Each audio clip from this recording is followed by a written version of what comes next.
সকালে ঘুম থেকে উঠে যদি নিজের সঙ্গে কিছু ভালো ঘটে, সেই দিনটা সারাদিন হাসতে খেলতে আনন্দ করেই কেটে কখন যে চলে যায় বোঝাই যায় না। হ্যালো এভরিওয়ান, কেমন আছেন সবাই? আশা করছি সবাই ভালো আছেন এবং সুস্থ আছেন। আজ আমার আরও একটি নতুন ব্লগে সবাইকে অনেক স্বাগত জানাই। আশা করছি আমার আজকের ব্লগটি সকলের ভালো লাগবে। আজ মঙ্গলবার, ওই সকাল 10টা মতো বাজে। এখন থেকে আমার ভিডিওটি আমি শুরু করছি। জানি আজ সকালে ঘুম থেকে উঠতে অনেকটা দেরি হয়ে গেল, তবে কিছু করার ছিল না যে গতকাল রাতে একদম ঘুমাতে পারিনি। চন্দনকাল ঘরে এসেছিল অনেকটা দেরিতে, খাওয়া দাওয়া করতে সব কিছু গুছিয়ে গাছিয়ে রাখতে অনেকটাই দেরি হয়ে গেছিল। দেরি বলতে ওই 12টা মতো বাজে। তার ভেতর দুজনে বসে মুভি দেখেছি। আবার মাঝরাতে ঘুম ভেঙে গেছিল, আর ঘুম আসছিল না। তারপরে ঘুমিয়েছি ভোরের দিকে, ওই তখন বাজে 3টে মতো। মোট কথা সব মিলিয়ে মিশিয়ে সকালে ঘুম ভাঙতে ওই 9টা মতো বেজে গেছে। ঘুম থেকে উঠে আগে নিজে ফ্রেশ হয়ে নিলাম, তারপর কালকে রাতে কিছু ড্রাই ফ্রুট ভিজিয়ে রেখেছিলাম, সেগুলো খেয়ে নিলাম। তারপরে এদিকে চলে এলাম রুটি খেতে, জল গলা রুটি, এটাকে তো আমরা জল গলা রুটি বলি। আর আছে 2টো কলা। ডিউটিতে যাওয়ার আগে এই 2টো রুটি তৈরি করে গেছে। আমি তো ঘুমিয়েছিলাম, সকালে ও আমাকে আর ডাকেনি। তার সঙ্গে আছে 2টো কলা। রুটির সঙ্গে সকালবেলা একটা করে ডিম সেদ্ধ খেতাম, তবে ঘরে ডিম আনা নেই, আনতে হবে। এখন তো ঠান্ডার সময়, সকালবেলা আর ভাত খেয়ে যায় না, আর নিয়েও যায় না। দুপুরবেলা বাড়িতে আসে, সকালবেলা রুটি কলা ডিম সেদ্ধ এইসব খেয়ে যায়। আজকে রুটি খেয়ে গেছে, 2টো রুটি আমার জন্য রেখে গেছে আর 2টো ও খেয়ে গেছে। এমনিতেও ওই 8টা 9টার দিকে যায়, তবে তখনও না ঠান্ডা থাকে বেশ ভালোই। সকালে তো মেডিসিন আছে, খাওয়ার পরে মেডিসিন খেলাম, তারপরে চলে এলাম বিছানা তুলতে। সকালে ঘুম ভাঙতে একটু দেরি হয়ে গেলে এদিকে সবটা দেরি হয়ে যায়। টাইম টু টাইম মেডিসিন, সকালে খাওয়া, রান্না বান্না সব মিলিয়ে মিশিয়ে চেষ্টা করি একটু সকাল সকাল ওঠার। ওই 7টা 8টা এরকম টাইমেই উঠি। আর এদিকে ও বাড়িতে এসছে আর হাতে দেখছি বড় বড় চিংড়ি মাছ। আজকে বাজার বার দাম কম পেয়েছি চিংড়ি মাছগুলো, ওই জন্য নিয়ে এসেছি। চিংড়িগুলো কেটে রেখে দিই ফ্রিজে।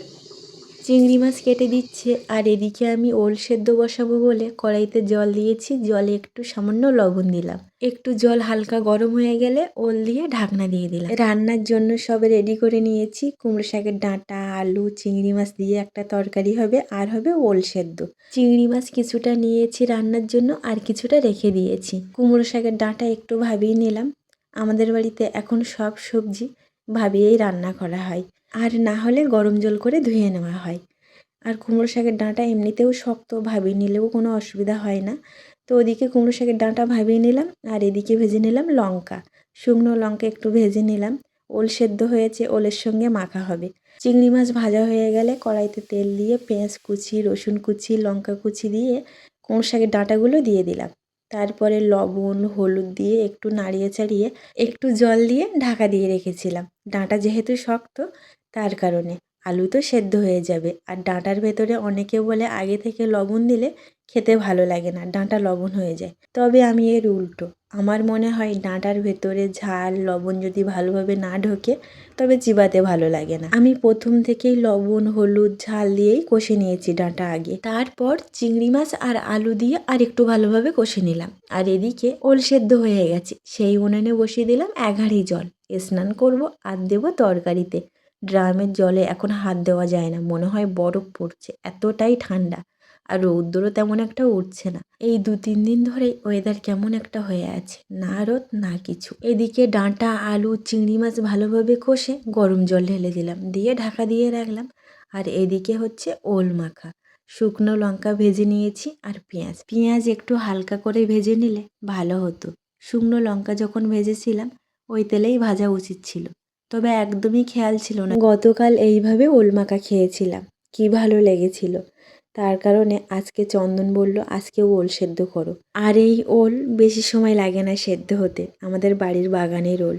এই ওলগুলোর নাম যেন কি আমার ঠিক খেয়াল নেই, তবে খেতে কিন্তু খুবই ভালো। বাড়ি থেকে এনেছিলাম 2টো ওল, তবে ওলগুলো বেশ বড় বড়। সেদিনকে রান্না করেছিলাম, আর আজ রান্না করলাম, আর একটু থেকে গেছে, ওটা রান্না করব ওল চিংড়ি। আর এই ওল ভাতের ভেতরে দিয়ে সেদ্ধ করলে এর টেস্টটা পুরো আরও পাল্টে যায়। তবে ভাতের ভেতরে দিলে ভাত কেমন একটা হয়ে যায়, তার কারণে আর ভাতের ভেতরে দিইনি, এমনি সেদ্ধ করে নিয়েছি। ওদিকে ওল মাখা হয়ে গেছে আর এদিকে দেখছি তরকারি ফুটে গেছে। আলু ডাঁটা সবটাই ভালোভাবে সেদ্ধ হয়ে গেছে। ঢেলে নিলাম, ফোড়ন দেবো। ফোড়নে দিলাম 5 ফোঁটন আর দিলাম শুকনো লঙ্কা, দিয়ে তরকারি ঢেলে দিলাম। মশলা দেবো না, আর এই সব তরকারিতে মশলা দেওয়া লাগে না, এমনিতেও খেতে বেশ ভালো লাগে মশলা ছাড়াই। আর এই সব তরকারি হালকা মশলাই বেশি খেতে ভালো লাগে। দুটো একটা আলু গলিয়ে দিলাম যাতে ঝোলটা একটু ঘন হয়। জিরের গুঁড়ো দিয়ে তরকারি লাবিয়ে নিলাম। বাটা মশলা আছে, তবে বাটা মশলা আর দিলাম না। জিরে, শুকনো লঙ্কা, মরিচ, ধনে সব একসঙ্গে বাটা, তার কারণে আর ওই মশলাটা দিলাম না। জিরের গুঁড়ো দিয়েই লাবিয়ে নিলাম। রান্নার পর স্নান করে সোজা চলে এলাম খাবার কাছে। ওল মাখাটা দেখে জিভে জল চলে আসছে। আজ দুপুরে রান্না একটাই তরকারি, আর আছে ওল মাখা। এখানে আছে ডাঁটা আলু চিংড়ি মাছ ঝোল, আর প্রথমেই খাচ্ছি ওল মাখা দিয়ে। হাফ ভাত ওল মাখা দিয়েই খেয়ে নিলাম। এত ভালো হয়েছিল, তবে একটু ঝাল বেশি হয়েছিল। তারপরে খেলাম ডাঁটা আলু আর চিংড়ি মাছের ঝোল। জানি ঝাল খাওয়া একদমই উচিত না, কম খাওয়ারই চেষ্টা করি। খাওয়া দাওয়ার শেষে চলে এলাম ফলের ঝুড়ি নিয়ে। এখন আর ফ্রিজে ফল রাখি না, এখন এই ঝুড়িতেই রাখি। তবে এই বেদানা, আপেল, লেবু এগুলো নষ্ট হয়ে যায়। লেবু শুকিয়ে যায় আর বেদানা কেমন একটা হয়ে যায়। ফ্রিজে রাখলে টক লাগে ঠিক, তবে ফলগুলো ভালো থাকে। তো এদিকে বেদানা ছাড়িয়ে নিয়েছি আর নিয়েছি একটা আপেল কেটে। এই জানালার কাছে বসে বসে ফল খেতে বেশ ভালো লাগে। ঠান্ডার সময় এখানে রৌদ্র আসে বেশ ভালো। দেখো তোমার জন্য জিনিস নিয়ে এসেছি। দেখো কি জিনিস নিয়ে এসেছি, দেখো কি কি জিনিস এনেছি দেখি দাও। ভালো হয়েছে?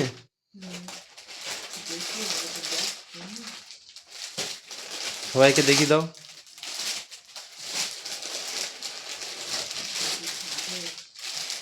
চাদর এনেছি একটা তোমার জন্য, লাগিস কাছে নিয়ে। ভালো হয়েছে, কালারটাও ভালো। কালারটা পছন্দ হয়েছে তো তোমার? আর এগুলো দেখি দাও। না একই না, আলাদা আলাদা, দেখো দেখলে বুঝতে পারবে।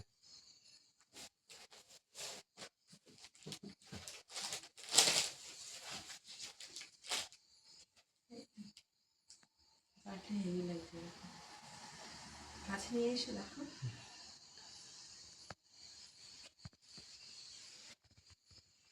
ভালো লাগছে কালারটা। কালারটা দারুণ লাগছে। দেখো পরেরটা দেখো, পরেরটা দেখো।